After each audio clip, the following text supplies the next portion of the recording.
And I've obviously been in the water quite a lot. I mean, I used to have a water sports centre on the Isle of Wight in Bembridge, and you know, kite surfing, windsurfing, and teaching it, and doing all that sort of thing. And anyway, just as paddleboarding had really started to kick off, and I thought, right, well, I've got to introduce this to the school and do it. So I've been paddling on sort of windsurf boards and all sorts of stuff, and kind of known about it, but I haven't really introduced it to the school. And then my friend Brad, who's now district corpsman, he said, let's go around the Isle of Wight, because on the Isle of Wight, everyone does a sailing race around the island, and they paddle it in kayaks, and it's quite a famous kind of race. And I just thought, wow, God, no one's done it on a paddleboard. It's quite a long way, but I reckon we can do it. So he brought it along, and we tried that, and that was about 96 kilometres. It took us about 14 hours, and using the tides, right, it was good. And then after that kind of really gave me a taste, and because that's the first time I'd probably done a good slog of it.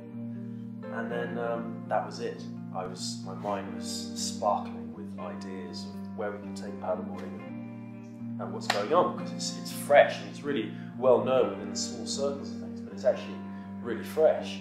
And the thing is, I first from that went straight into, right, what's the most ridiculous thing you can do? I'm going to cross an ocean. How about that? Because my cousins rowed across the Atlantic, and I'm friends with so many people who've done that sort of exploration. I thought, that's it.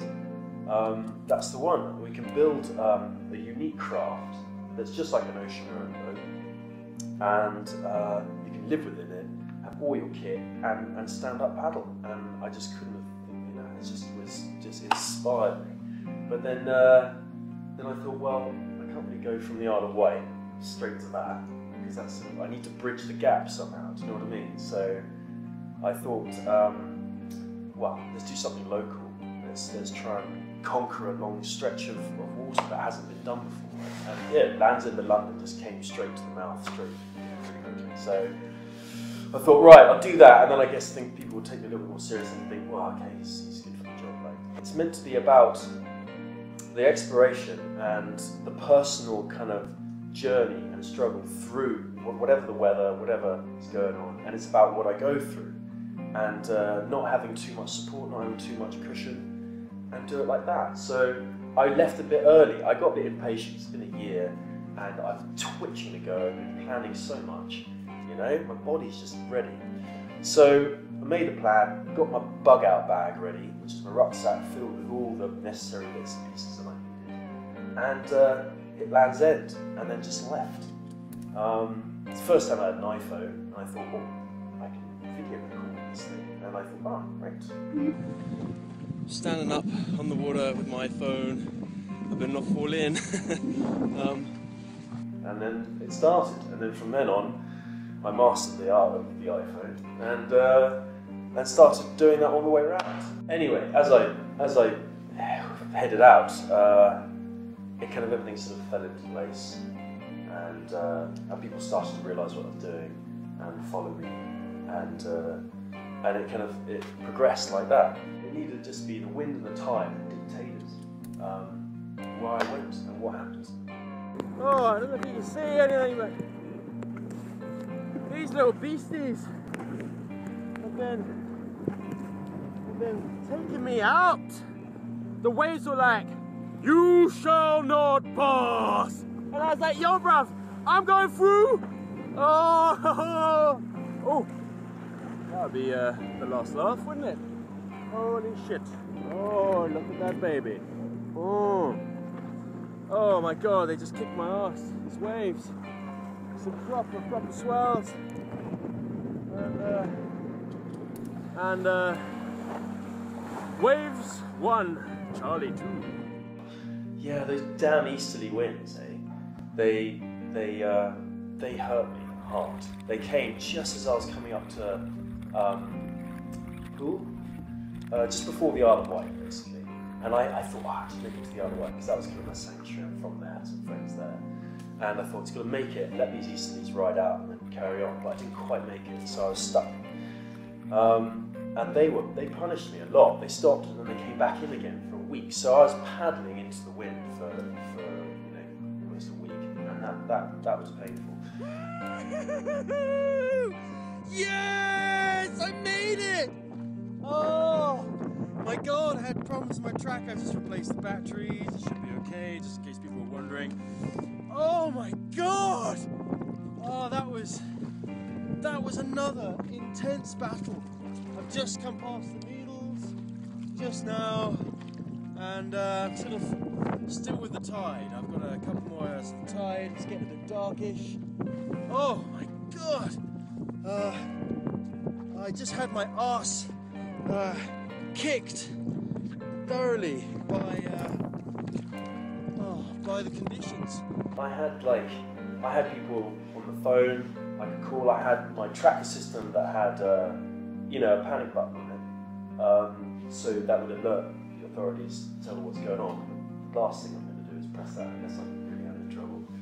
And people knew where I was, but that was all part of it. It wasn't to be ridiculously unsafe. I had my GPS, had my radio, had everything in order. But the whole point was to try and limit it to what you really need, not necessarily need all that stuff. I've always been like it. I've always wanted to kind of go into the unknown, to kind of go on that adventure, go on that exploration. And nowadays it's quite hard, really, because everything's been done to death. Everyone's an adventure these days. Everyone's a hero, and to do something that hasn't been done before, everything tastes so much sweeter.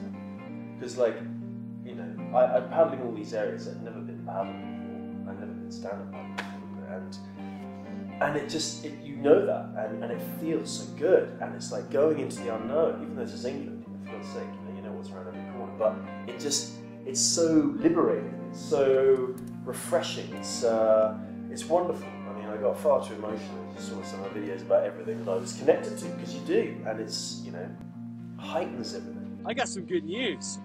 Look what I found! Spooky! Oh, it was up my arse the whole time! No, not really. Well. Anyway, we're fine together. We're happy, okay? Anyway, I'm stoked I found it. We're gonna celebrate! I'm gonna eat something that includes using the knife, the fork, and the spoon at the same time.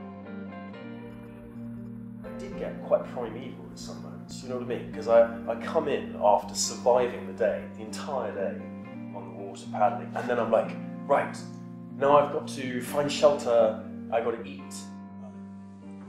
I managed to sleep all right in the Wayfarer. It's a little bit cramped, but my shoulders don't really fit in.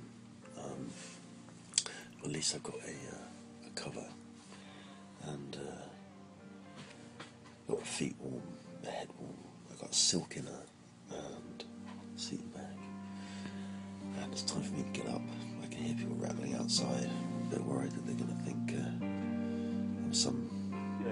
My bubble was really small. That's all I had to think about. So I'd be like running around town, thinking, right, what am I going to do with my paddle in my hand, my wetsuit, with my eyes out like this? Everyone's like, who the hell is this guy? He's just turned up on this beach. Where's he come from?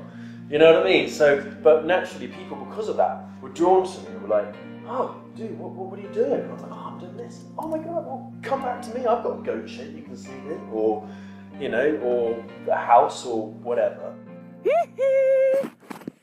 Just coming in now. Just called up Ramsgate Marina saying they're coming through, and they're expecting me in about 20 minutes, half an hour. It's a lot. It feels like you've got a lot more freedom. I mean, the kayak's good, but you're contained. When you're standing up, when we naturally stand up, that's our comfort zone. We're in charge. It's utterly liberating, and you've got one paddle. It feels like your weapon, and it feels like a safe hold.